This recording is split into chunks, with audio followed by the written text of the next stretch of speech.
Assalamualaikum warahmatullahi wabarakatuh. Perkenalkan, nama saya Nur Fadila Nasir dengan NIM 230211502015. Baik, di sini saya akan membahas tentang konservasi secara umum. Itu diartikan sebagai pelestarian atau proses pengelolaan suatu tempat, ruang, objek yang mencakup seluruh proses kegiatan, mulai dari preservasi, restorasi, rehabilitasi, rekonstruksi, adaptasi, hingga revitalisasi. Itu agar makna yang terkandung di dalamnya berjalan dengan baik. Kemudian yang kedua itu ada konservasi secara bangunan. Secara bangunan itu terkandung dalam konservasi secara umum, adalah kegiatan pelestarian pada bangunan agar makna yang terkandung di dalamnya itu dapat terpelihara dengan baik.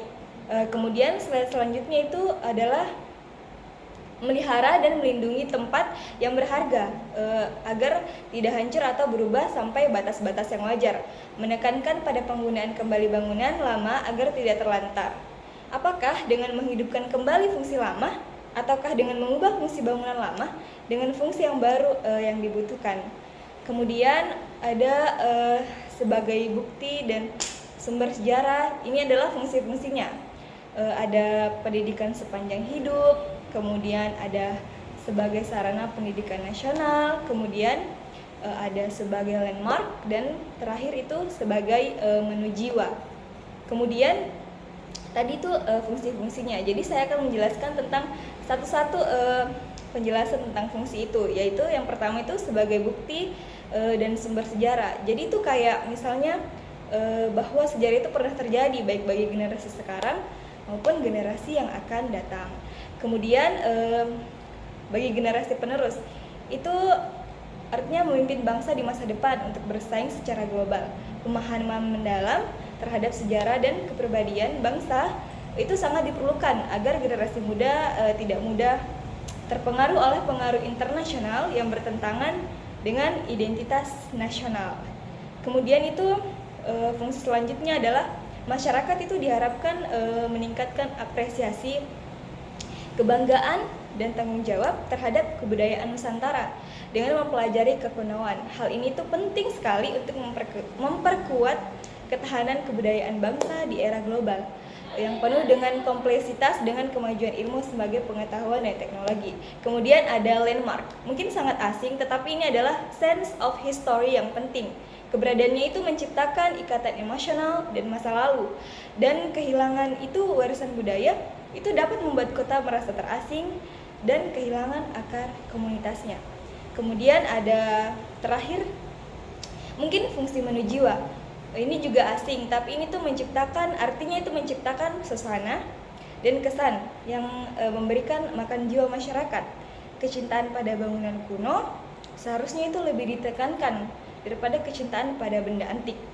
Kemudian ada dua jenis konservasi tidak langsung.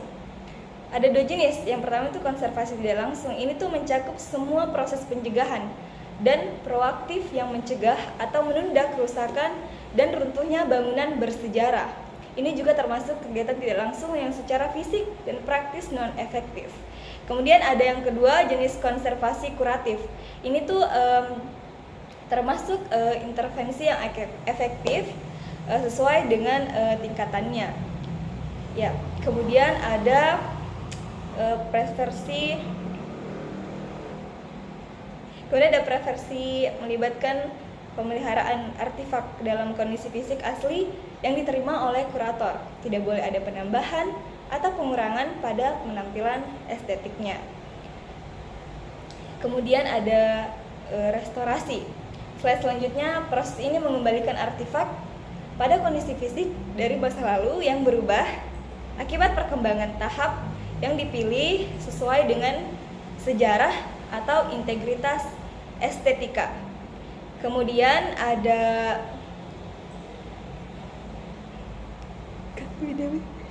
selanjutnya itu ada konservasi dan konsolidasi. Itu adalah intervensi fisik terhadap bahan atau elemen bangunan untuk menjaga kesinambungan integritas struktural. Skala intervensi ini bisa dari terapi minor hingga radikal. Dan kemudian ada metode ekonomis untuk menyelamatkan bangunan dengan menyesuaikan kebutuhan pemilik baru.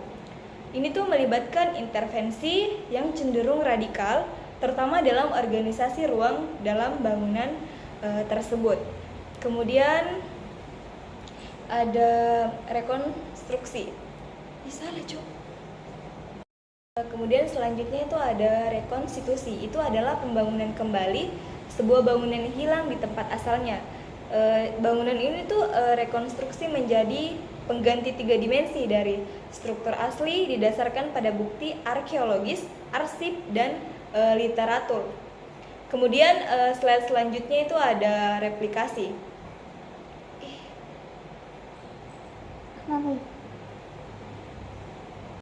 Kemudian slide selanjutnya yang terakhir itu ada replikasi. Jadi replikasi ini adalah pembuatan tiruan bangunan yang sebenarnya masih ada, tetapi direplikasi di lokasi yang berbeda. Replika itu tersebut menyerupai bangunan aslinya dan secara fisik lebih akurat daripada rekonstruksi. Kemudian itu mengembalikan, ada sasaran konservasi. Jadi itu ada mengembalikan wajah dari objek pelestarian, mengarahkan perkembangan masa kini yang diselaraskan. Kemudian ada memanfaatkan objek pelestarian untuk menunjang kehidupan masa kini. Kemudian menampilkan sejarah pertumbuhan lingkungan kota. Dan yang terakhir itu ada prinsip-prinsip konservasi. Yang pertama itu tidak mengubah bukti-bukti sejarah. Kemudian itu suatu bangunan, suatu hasil karya bersejarah harus tetap berada pada lokasi historisnya. Kemudian menangkap kembali makna kultural dari suatu tempat atau bangunan. Baik, itu saja yang dapat saya sampaikan pada presentasi kali ini. Mohon maaf. Wassalamualaikum warahmatullahi wabarakatuh.